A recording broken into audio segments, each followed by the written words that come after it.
Welcome friends, welcome back to the kitchen. Maple syrup season is starting here. The sap's going to start flowing out of the trees over the next week or two. So I took some of last year's sap and made maple sugar out of it. You can look for that video, I'll link to it above or below. And today we're going to make a cake using maple syrup and this maple sugar. So into the stand mixer, the first thing I'm going to do is cream some butter. So into the stand mixer that goes, and turn that on and get it creaming together.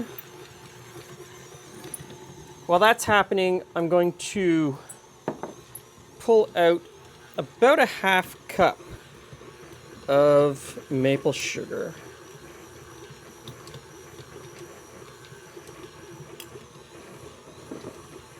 Doesn't have to be exact. Now, someone asked me in the comments why I always soften or cream my butter before I add the sugar instead of just adding them both together and doing it all at once. And the short answer is just to sort of soften the butter a little bit before I put the sugar in. It's just what I was taught, and it's what I continue to do. Which leads me to a new series that I want to do here on the channel. So in goes the maple sugar. We'll start creaming that together. I'm also going to put maple syrup in. So the new thing we're going to do on the channel is I want to look at all of those things that experts tell us we need to do in the kitchen. Maple syrup. Oh, maple syrup. Love it. All of those things that experts tell us to do. You must do this or you will fail, or you must not do this or you will fail. My question is why? They often don't give any sort of follow-up or reasoning as to why you should or should not do a lot of these things. It's just always, well, that's what my grandmother told me to do. And so, but why? And I'm one of those people who is generally skeptical of everything unless you can give me a really good factual reason. So we're going to start doing those things. We're going to do some side-by-side comparisons of all of those things that we're supposed to or not supposed to do in the kitchen. Now, scrape down the sides and in goes the maple syrup, and we're gonna continue creaming that together.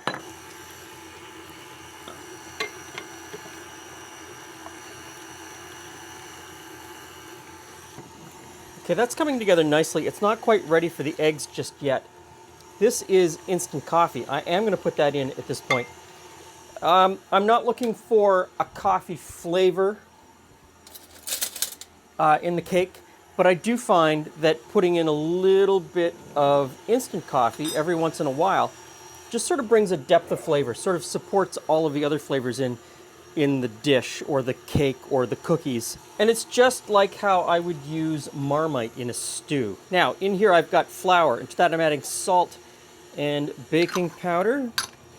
And we'll just give that a little bit of a stir. Now, I'm going to break the eggs into the mixer one at a time. And this is something that I have tested. One at a time, the eggs actually emulsify better into the mixture, and they mix in faster, even though you're waiting between additions. If you put the eggs in all at once, you do end up with sort of a sloppy mixture that never actually comes together the way that it should. So, one at a time, wait for it to fully mix in before I put the next one in. I guess the next thing is to make the parchment disc for the bottom of the pan. Super simple, not rocket science. Take your parchment paper and fold it over in half. Crease it. Take your parchment paper, fold it over in half. And you'll have roughly a square at this point. And if it's not perfectly square, don't worry about it. Now, fold this corner over. So now you have a triangle. Fold it over again. So you have an even slimmer triangle. Kind of looks like a paper plane. Kind of looks like a funnel. And you can fold it once more if you want. There you go. Now, take your pan, roughly find center, roughly find the outside edge.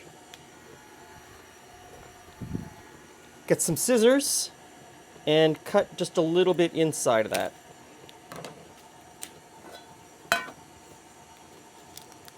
Unfold, and you have a disc.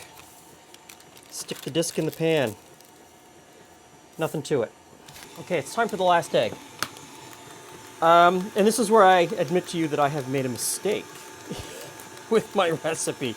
And this sometimes happens in this kitchen because I'm dealing with lighting, I'm dealing with camera, I'm dealing with sound, I'm dealing with thinking about how I'm laying out the shots. I should have dissolved the instant coffee granules in a tablespoon of hot water before I put it in, because they're not going to fully dissolve in the mess that's happening in here. It's kind of minor, but when you make the recipe, dissolve your coffee crystals before you put them in. Now, this is almond flour or ground almonds. I like these in a cake every once in a while because I like what it brings to the texture. So I'm going to mix those in right now. Next up are the walnuts.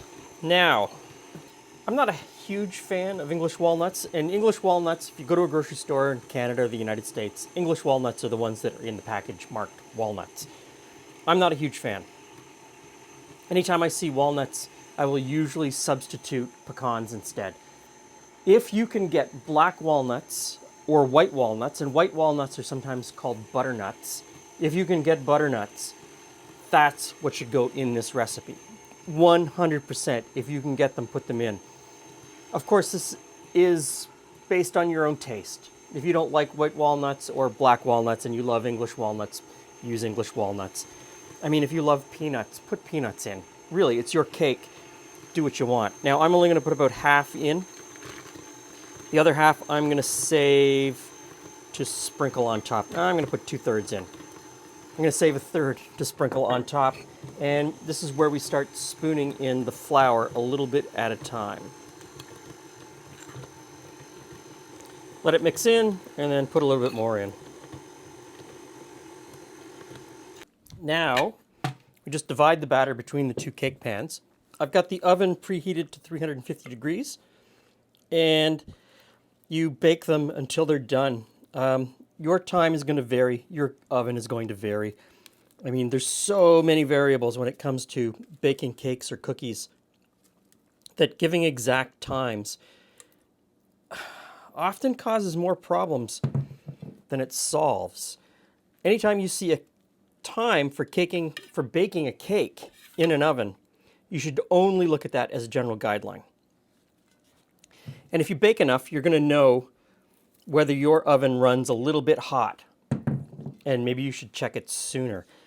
And if you look at a recipe and it says to bake a cake for 45 minutes, and you're not comfortable baking, and you don't do a lot of baking, and you're not sure how your oven works, or whether it runs hot or cold, I would fully suggest coming 10 minutes early, or even 15 minutes early, and looking at it. Okay, so just spread this around, get it right into the edges, kind of make it even. Won't be easy.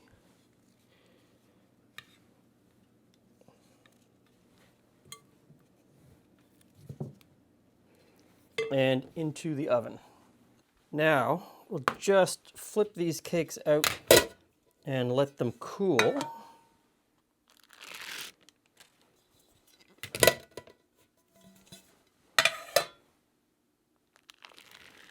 There we go. Okay, the cakes have cooled. It's time to make the icing. So into the stand mixer, I have some butter. It's softened up a bit, but you know, it's still early spring, late winter here.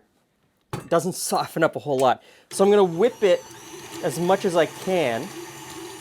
And then I'm going to add in some maple sugar. And I'm going to say about a half a cup. So get about a half a cup.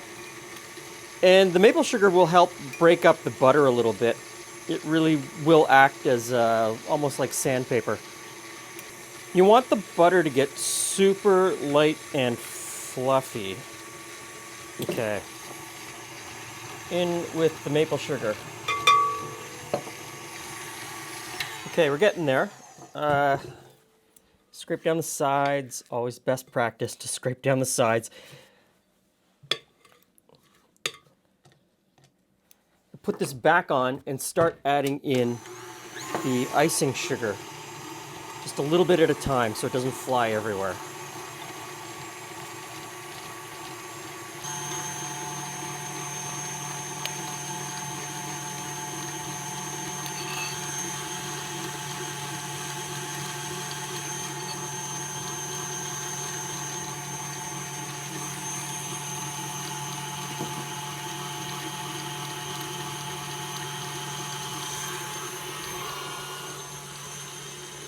Now this is 35% milk fat whipping cream, and I need about 300 mils of it. So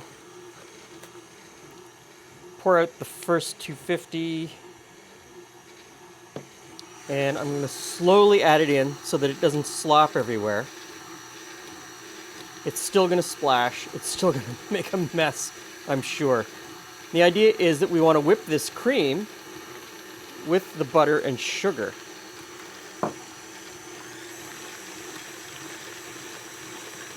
This is the first time I've made this kind of icing.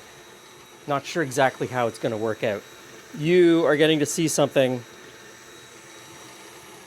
first time. So there's the last 50 mils. And I'm going to scrape this out. You can see that the butter and the sugar's caught inside the whisk.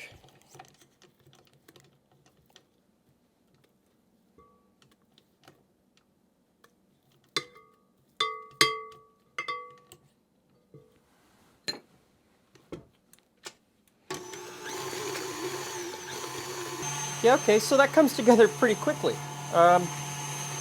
It's whipping up nicely. Let's see.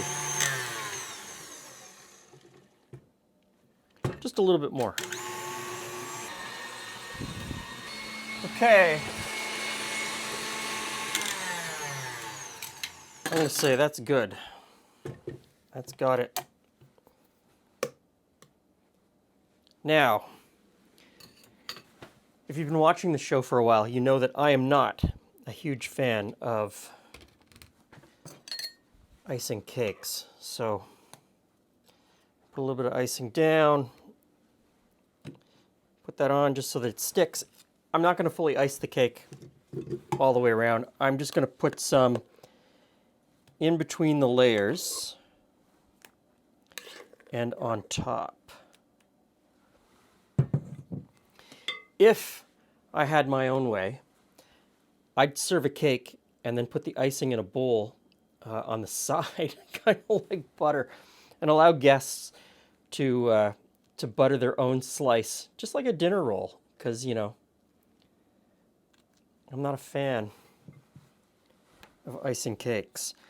So this is a very light and airy icing. It really is just flavored whipped cream. So not something that's going to stand up really well on a hot summer's day. Not something that's going to stand up really well for long-term storage.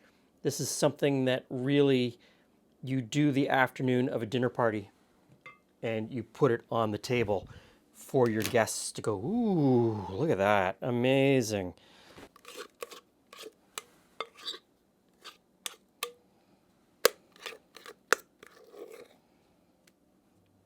Okay, now reserved walnuts, and I'm just going to sprinkle those on top.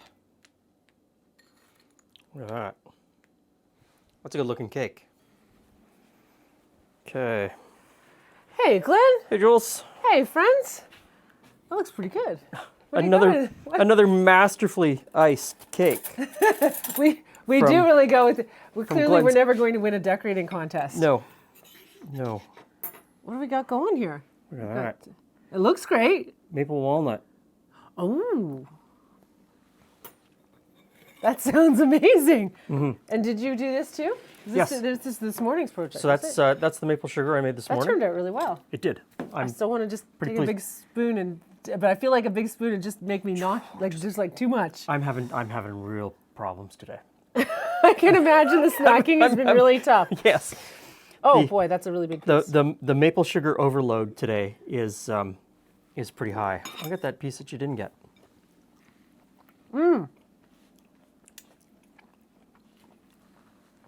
Maple on maple on maple. That's really pleasant.